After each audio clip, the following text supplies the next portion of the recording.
ជំរាបសួរពុកម៉ែបងប្អូនទាំងអស់គ្នាជួបជាមួយខ្ញុំម្ដងទៀតហើយនៅក្នុង Channel ហោរាសាស្ត្រតាមក្បួនចិនដោយសារតែមានបងប្អូនយើងម្នាក់គាត់បានលើកឡើងថា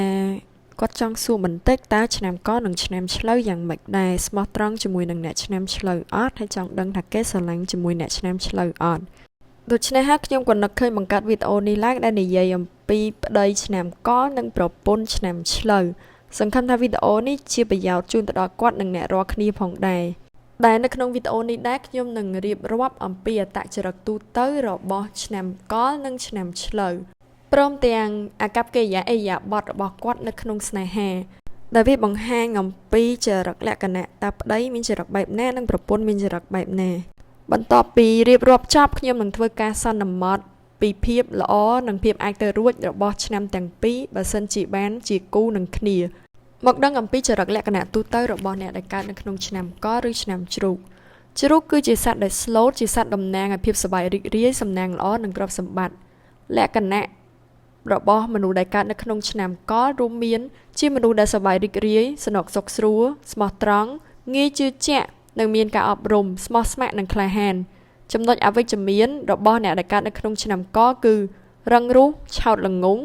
ប្អឹងផ្អែកខ្លាំងបណ្តែតបណ្ដោយខ្លួនងាយខឹងនិងស្រឡាញ់សម្ភារៈនិយមពួកគេពេលខ្លះត្រូវបានគេចាត់ទុកថាខ្ជិលចំណែកឯឆ្នាំឆ្លូវវិញក៏គឺជានិមិត្តរូបនៃភាពឧស្សាហ៍ព្យាយាមនៅក្នុងវប្បធម៌ហើយមនុស្សដែលកើតនៅក្នុងឆ្នាំឆ្លូវជាធម្មតាគឺមានភាពឧស្សាហ៍ព្យាយាមស្មោះត្រង់ច្នៃប្រឌិតមានមហិច្ឆតាប្រុងប្រយ័ត្នអត់ធ្មត់និងគ្រប់គ្រងកិច្ចការដោយស្ថិរភាពផ្នែកអវិជ្ជមានរបស់អ្នកដែលកើតនៅក្នុងឆ្នាំឆ្លូវគឺរឹងរូសចង្អៀតចង្អល់ពងើយកន្តើយមានភាពលំអៀងយឺតយ៉ាវនិងមិនសូវពូកែនៅក្នុងការទំនាក់ទំនងទេចំពោះអត្តចរិតរឹកពីរបស់ប្តីឆ្នាំកលឬមួយក៏អាចនិយាយបានថា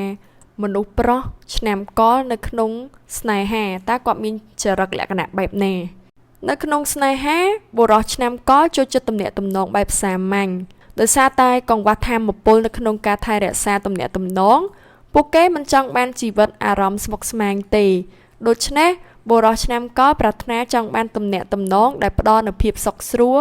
និងសង្ឃឹមថាដៃគូរបស់ពួកគេផ្ដល់នូវជីវិតសុខស្រួលនិងកក់ក្ដៅទៅដល់ពួកគេមិនចូលចិត្តពិធីសាសនាហាបែបរ៉ូមែនទិកទេហើយក៏មិនមានគំនិតនៅក្នុងការរៀបចំការបរិច្ឆេទថ្ងៃខែណាត់ជួបបែបរ៉ូមែនទិកអ្វីដែរអាកប្បកិរិយារបស់ពួកគេចំពោះស្នេហាគឺត្រង់និងស្មោះស្ម័គ្រប្រសិនបើពួកគេស្រឡាញ់នរណាម្នាក់ហើយពួកគេនឹងបង្ហាញចេញដោយត្រង់ហើយប្រសិនបើមិនស្រឡាញ់ទេពួកគេនឹងមិនចូលរួមតាក់ទងមានតំណែងរញ៉េរញ៉ៃមិនច្បាស់លាស់អ្វីទាំងអស់ជាមួយនរណាម្នាក់នោះឬក៏យកនរណាម្នាក់មកធ្វើជាជំរើសបំរុងទុកឡើយជាមនុស្សស្រឡាញ់មួយដឹងមួយនឹងច្បាស់លាស់ចំពោះនារីឆ្នាំឆ្លូវវិញអាកប្បកិរិយារបស់គាត់ចរិតលក្ខណៈរបស់គាត់នៅក្នុងពេលដែលគាត់មានស្នេហាគឺគាត់ធ្លាក់ក្នុងអន្លង់ស្នេហ៍ជាមួយនរណាម្នាក់ហើយគឺគាត់នឹងស្រឡាញ់អស់ពីបេះដូងមិនដែលផ្លាស់ប្ដូរចិត្តទេទោះបីជាមាននរណាម្នាក់ល្អជាងនោះក៏ដោយមនុស្សស្រីឆ្នាំឆ្លូវនាងមានភាពច្រណែននិងចង់បានការកាន់កាប់ខ្លាំងដែលធ្វើឲ្យពួកនាងក្លាយជាមនុស្សដែលអាត្មានិយមនិងរឹងរូសធ្វើឲ្យដៃគូរបស់មនុស្សស្រីឆ្នាំឆ្លូវមិនអាចទ្រាំបានទេនិងថែមទាំងអាចចង់រត់គេចទៀតផងនៅក្នុងជីវិតអាពាហ៍ពិពាហ៍នារីឆ្នាំឆ្លូវគឺមានភាពអភិរក្សនិយមនិងស្មោះស្ម័គ្រចំពោះស្វាមីហើយពួកនាងអាចនឹងរក្សាអាពាហ៍ពិពាហ៍បានពេញមួយជីវិត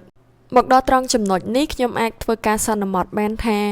សម្រាប់បុរសឆ្នាំកលនិងនារីឆ្នាំឆ្លូវបើសិនជាបានជាគូនឹងគ្នាអាចនឹងមានភាពល្អអាចនឹង 70% ជាមធ្យមដោយសារតែអ្នកទាំងពីរគឺអាចស្រឡាញ់គ្នាខ្លាំងប៉ុន្តែអ្នកទាំងពីរគឺត្រូវការរយៈពេលវែងនៅក្នុងការសម្របខ្លួនទៅវិញទៅមកដើម្បីឲ្យតំណែងរបស់អ្នកទាំងពីរកាន់តែប្រសើរនេះក៏ព្រោះតែបទពិសោធន៍ជីវិតរបស់អ្នកទាំងពីរគឺខុសគ្នាបុរសដែលកើតនៅក្នុងឆ្នាំកលគឺមានលក្ខណៈស្ថិរភាពចិត្តទលាយឧស្សាហ៍ព្យាយាមនិងមានទំនួលខុសត្រូវចំណែកឯនារីដែលកើតឆ្នាំឆ្លូវគឺមានភាពទន់ភ្លន់ឧស្សាហ៍ព្យាយាមនិងមានរបៀបបុរសឆ្នាំកលគឺតែងតែខឹងទៅលើនារីឆ្នាំឆ្លូវដោយសារតែនារីឆ្នាំឆ្លូវមានការលះបង់ខ្លាំងទាំងពេលវេលានិងកម្លាំងទៅលើការងារខ្លាំងជ្រុលពេកព្រមទាំងនារីឆ្នាំឆ្លូវនេះគឺមានការរស់នៅបែបអភិរក្សនិយម ខណៈដែលនារីឆ្នាំឆ្លូវសង្ឃឹមថាបុរសឆ្នាំកលអាចនាំមកនូវភាពប្រណិតភាពផ្នែកសម្ភារៈនិងការរស់នៅនិយាយឲ្យខ្លីទៅគឺបុរសឆ្នាំកលមិនចូលចិត្តប្រពន្ធឆ្នាំឆ្លូវដែលធ្វើការខ្លាំងពេកលះបង់ទាំងពេលវេលានិងកម្លាំងកាយហើយអត់សូវបានមានពេលវេលានៅជាមួយគ្រួសារចំណែកឯនារីឆ្នាំឆ្លូវវិញគឺលំពឹងទៅលើប្តីឆ្នាំកលថានឹងអាចរកបាននូវភាពមានបានជូនទៅដល់គ្រួសារអ្វីទាំងនេះគឺជាការបកស្រាយសម្រាប់សំណួរដែលគាត់សួរខ្ញុំថាតើឆ្នាំកលនិងឆ្នាំឆ្លូវយ៉ាងម៉េចដែរតើអ្នកឆ្នាំកលស្មោះត្រង់នឹងអ្នកឆ្នាំឆ្លូវឬអត់បើតាមមើលទៅតាមឆ្នាំកលមិនមានទំនោរជាឆ្នាំឬមួយក៏ជាមនុស្សដែលមានចិត្តសាវ៉ាឬមួយក៏ក្បត់ដៃគូនោះទេត្រង់ចំណុចនេះដែរខ្ញុំក៏ចង់បញ្ជាក់ដែរអ្វីដែលខ្ញុំបកស្រាយខាងលើគឺយោងទៅតាមឆ្នាំនិងក្បួនហោរាសាស្ត្រចំពោះចិត្តមនុស្សខ្ញុំមិនអាចមើលឃើញនឹងធ្លុះនោះទេដូច្នេះហើយសូមមេត្តាស្ដាប់និងជឿដោយមានការពិចារណា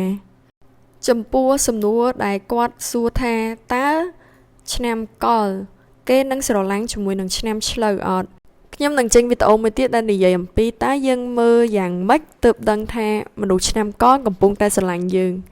ដែលក្នុងវីដេអូនោះខ្ញុំនឹងនិយាយអំពីសកម្មភាពដែលមនុស្សឆ្នាំកលតែងតែធ្វើនៅពេលដែលគាត់ស្រឡាញ់ឬមួយក៏លួចស្រឡាញ់នរណាម្នាក់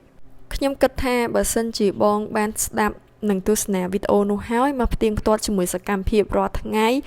ដែលដៃគូឆ្នាំកលរបស់បងបានអនុវត្តទៅលើបងនោះបងនឹងអាចពិចារណាឃើញថាការពិតទៅគេពិតជាស្រឡាញ់បងឬមួយក៏អត់យ៉ាងណាមិញខ្ញុំនៅតែលើកទឹកចិត្តថាសូមជឿដោយការពិចារណានិងសង្កេតទៅលើសកម្មភាពប្រចាំថ្ងៃដែលជាក់ស្ដែងអរគុណអ្នកទាំងអស់គ្នាសម្រាប់ការតាមដានទស្សនាវីដេអូរបស់ខ្ញុំមកដល់ទីបញ្ចប់នេះបើសិនជាទាំងអស់គ្នាមានសំណួរអ្វីក៏អាចdropនៅក្នុង comment របស់ខ្ញុំនឹងធ្វើការឆ្លើយតបទៅតាមលទ្ធភាពយ៉ាងណាមិញក៏កុំភ្លេចចុច Subscribe និង Share វីដេអូរបស់ខ្ញុំផងអរគុណសម្រាប់ការតាមដានទស្សនាជួបគ្នានៅវីដេអូក្រោយជម្រាបលា